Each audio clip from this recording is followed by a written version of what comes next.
Kita ke informasi lainnya pemirsa. Pekan Raya Jakarta 2026 di J-Expo Kemayoran berakhir hari ini. Warga pun berbondong-bondong mengunjungi arena PRJ. Hari terakhir Pekan Raya Jakarta 2026 bersama dengan hari terakhir libur panjang sekolah. Tak ingin melewatkan berbagai diskon dan promo menarik, warga pun antusias mengunjungi PRJ. Selain berbelanja, warga juga menikmati beragam wahana permainan dan penampilan hiburan. PRJ sebelumnya dibuka sejak 11 Juni 2026. Gubernur Jakarta Pramono Anung menargetkan nilai transaksi di PRJ tahun ini bisa mencapai lebih dari 8 triliun rupiah.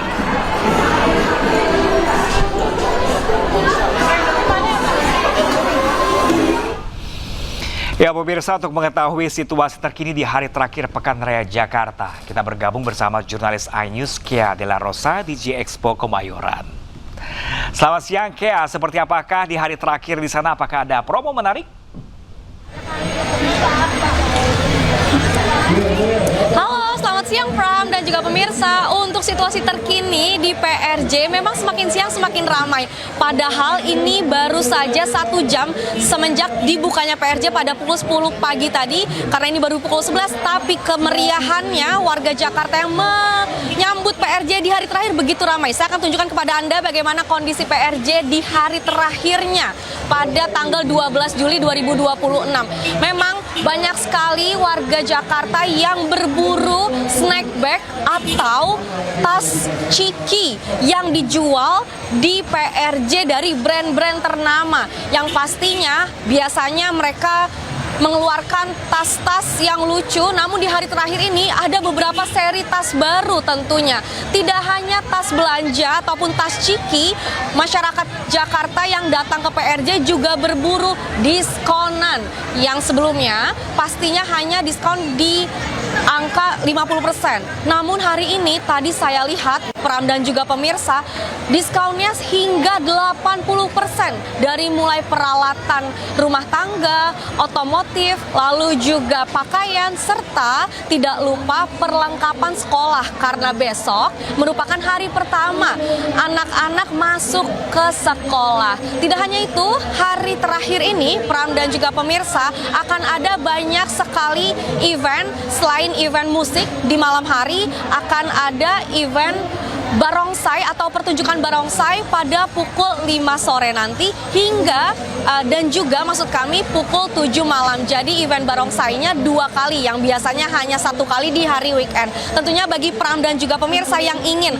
datang dan merasakan kemeriahan PRJ di hari terakhirnya bisa langsung datang ke PRJ Kemayoran karena tutupnya pada pukul 10 malam nanti dan harga tiketnya masih murah, hanya Rp60.000. Sementara itu Pram, kembali ke studio. Baik, Kea Dela Rosa melaporkan langsung dari PRJ Jakarta. Terima kasih dan selamat bertugas kembali. Sementara itu pemirsa, event tahunan Asia Afrika Festival kembali digelar di Bandung, Jawa Barat. Parade budaya ini dimeriahkan ratusan peserta dengan kostum unik termasuk perwakilan dari berbagai negara Asia dan Afrika.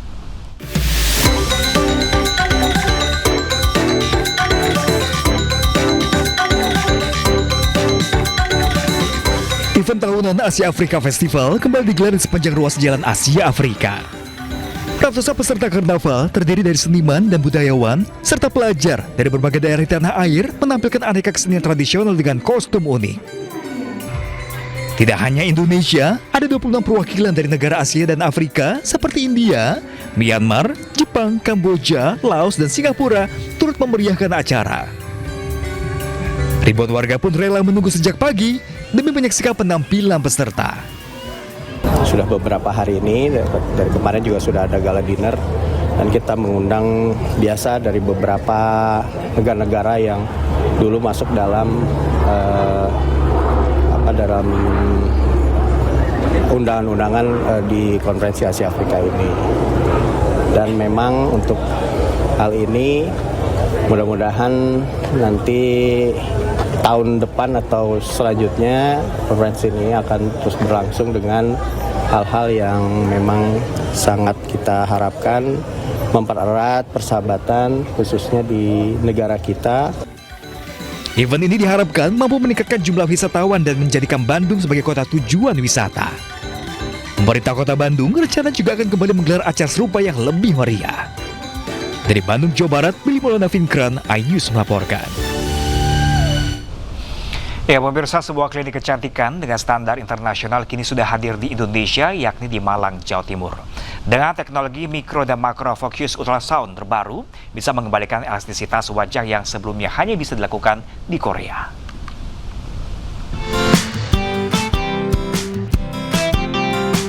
Hadir di Kota Malang, MedLife Wellness Clinic, peralatan perawatan canggih Ultraformer MPT dari Korea. Untuk mengencangkan kulit, mengurangi kerutan, dan mengembalikan elastisitas wajah yang kendur. Dengan teknologi mikro dan makro focus ultrasound terbaru, mempertegas kontur wajah, memberikan efek lifting sejak 1 kali treatment. Wajah lebih segar tanpa mengubah karakter atau ekspresi alami. Saya ini dari kerutan, lemak, double chin, dan udah nggak kenceng lagi. Nah, akhirnya ditawarin sama dokter Camelia untuk treatment Ultraformer MPT. Metode ini tanpa operasi, bedah plastik dan tarik benang. Merawat wajah efektif, nyaman, natural, langsung bisa dilihat hasilnya. Ini adalah HIFU generasi terbaru di mana dia disebut MMFU dengan mikro dan makro fokus ultrasound ya. Sangat bagus untuk mengencangkan, merangsang kolagen di kulit yang punya lemak membandel di area pipi maupun double chin. Dengan MMFU dari Ultraformer MPT itu bisa sangat membantu pasien yang tidak ingin suntik, yang belum berani melakukan tindakan benang. Teknologi lifting nomor 1 dari Korea, Ultraformer MPT, telah menjadi pilihan banyak dokter estetika di berbagai negara. Dari Malang, Jawa Timur, Denny Irwansyah, iNews melaporkan. 2 oknum anggota Polres Wakatobi ditetapkan tersangka kasus penganiayaan 3 remaja. Informasi selengkapnya sesaat lagi, jangan kemana-mana, tetaplah bersama kami di iNews ya.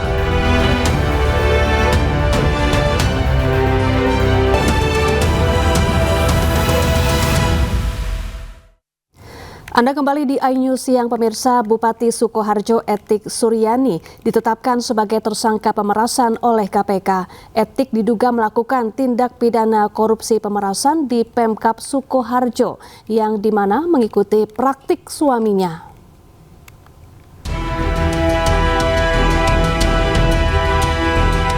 Usai rangkaian operasi tangkap tangan KPK yang digelar sejak Kamis lalu, KPK menetapkan Bupati Sukoharjo Etik Suryani sebagai tersangka dalam kasus dugaan pemerasan di lingkungan pemerintah Kabupaten Sukoharjo.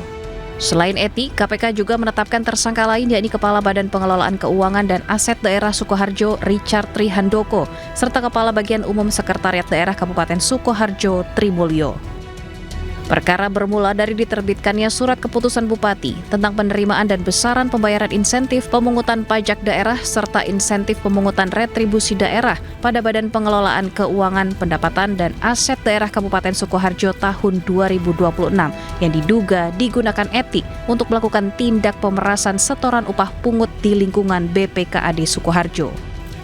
Etik diduga mengumpulkan sekitar 40% dari insentif yang diterima sejumlah pegawai BPKAD.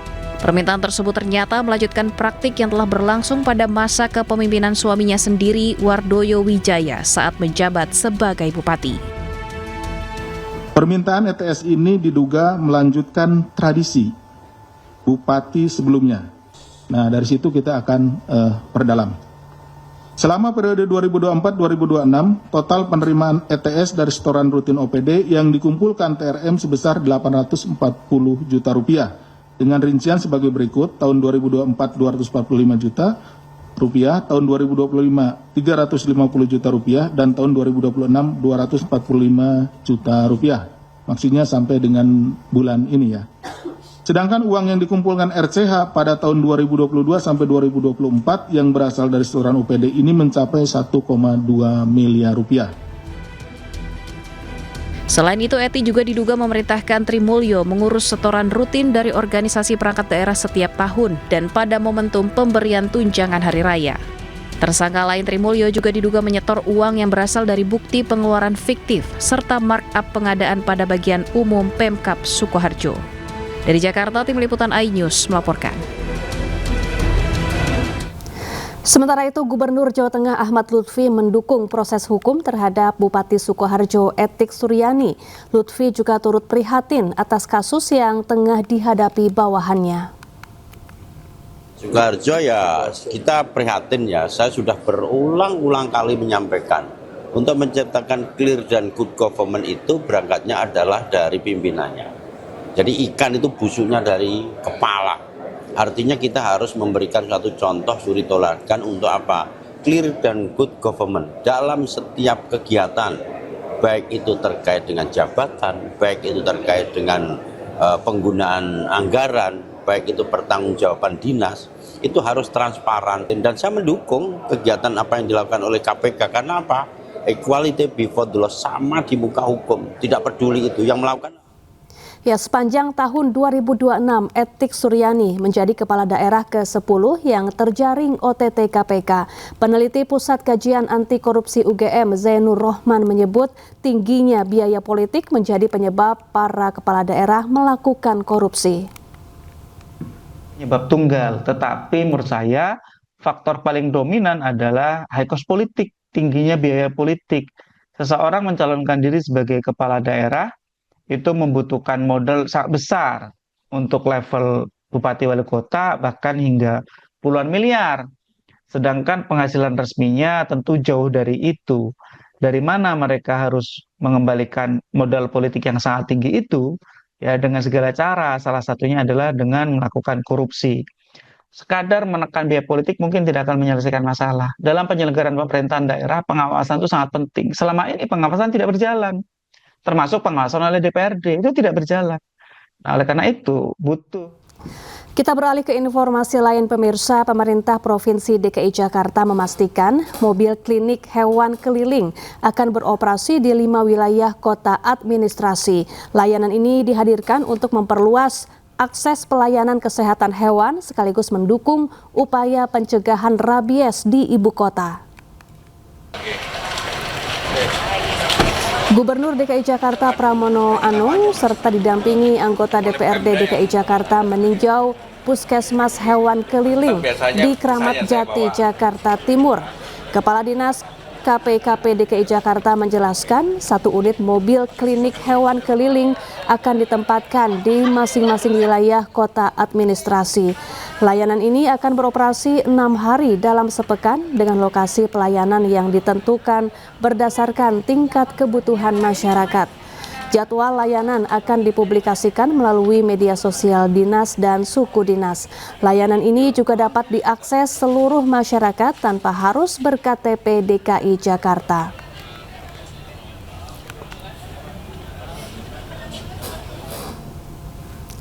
Sayembara menangkap warga pembuang sampah sembarangan di wilayah Cilangkap, Depok, Jawa Barat dengan hadiah uang tunai. Tumpukan sampah membuat warga resah. Bener-bener ini orangnya. Tumpukan sampah dari buntalan plastik hingga kasur bekas sengaja dibuang di pinggir jalan di Cilangkap, Tapos, Depok oleh sejumlah warga. Bukan karena telat pengangkutan sampah, namun para warga sengaja menimbun. Pihak kelurahan dan warga akan memasang portal di perbatasan dan membuka sayembara bagi warga yang bisa menangkap pelaku pembuang sampah. Sayembara bagi siapapun yang bisa mendapatkan atau menangkap tangan para pelaku pembuang sampah liar, itu akan ada hadiah dari saya. Warga akan tetap memasang portal di wilayahnya agar para pelaku pembuang sampah tak lagi beraksi di akses jalan ini. Dari Depok, Jawa Barat, Yung Rizky, iNews melaporkan.